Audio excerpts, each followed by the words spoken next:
সমবেত সনাতনী হিন্দু বাবা মা ভাই বোনেরা, আজকের এই পবিত্র তীর্থভূমি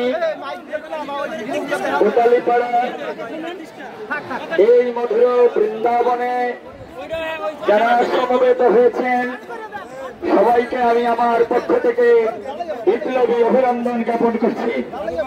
আমি আপনাদের কাছে জানাতে চাই, ৭১ সালে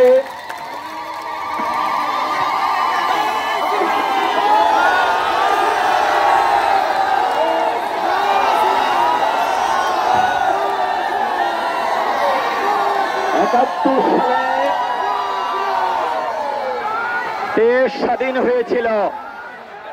বঙ্গবন্ধুর ডাকে আপামর হিন্দু জনগোষ্ঠী এই দেশকে স্বাধীন করতে ঝাঁপিয়ে পড়েছিল।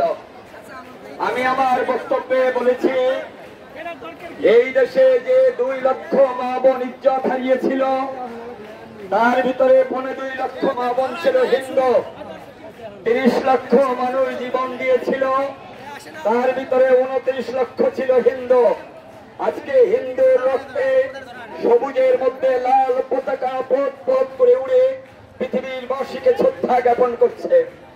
এই দেশ আপনার স্বাধীন হয়েছিল হিন্দু রক্তের উপরে।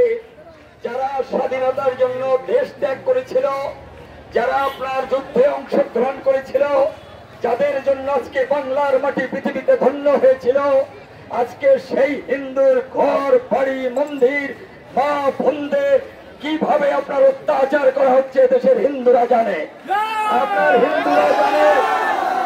আমি আপনাদের কাছে বলবো, এই বাংলাদেশ যদি আমার ভূমি হয়, এই দেশ যদি আমার পূর্বপুরুষ জঙ্গল কেটে তৈরি করেছিল, এই দেশের আদি বাসিন্দা আমরা। আমি এদেশে এসে আসিনি, এদেশে আমি কচুরি পানার মতো আসিনি, আমি খাইবার গিরিবর্তী আসিনি। আমি এই দেশের আদি বাসিন্দা। কোন কিছুর বিনিময়ে আমাকে এই দেশ থেকে হত্যা করা যাবে না, যাবে না। প্রয়োজন হলে বুকের তাজা রক্ত আমরা ঢেলে দেব। আজকে বাংলাদেশের প্রতিটি হিন্দু জেগে উঠেছে। অতএব আপনারা ভয় পাবেন না, আপনাদের জন্য একটা নতুন সূর্য উদয় হতে যাচ্ছে।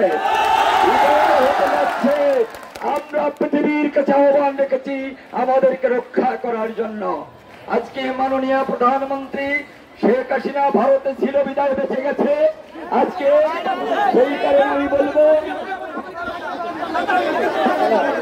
আপনাদের কাছে বলি আপনারা কোন প্রকারে দুঃখ প্রকাশ করবেন না। আবার জেগে উঠবে হিন্দু, মুক্তি পাবে হিন্দু। আপনারা কেউ দেশ ছেড়ে যাবেন না, দেশ ছেড়ে যাবেন না। আমরা দেশে ছিলাম, আমরা আছি, আমরা থাকবো, আমরাই থাকবো, আমরাই থাকবো। আমরা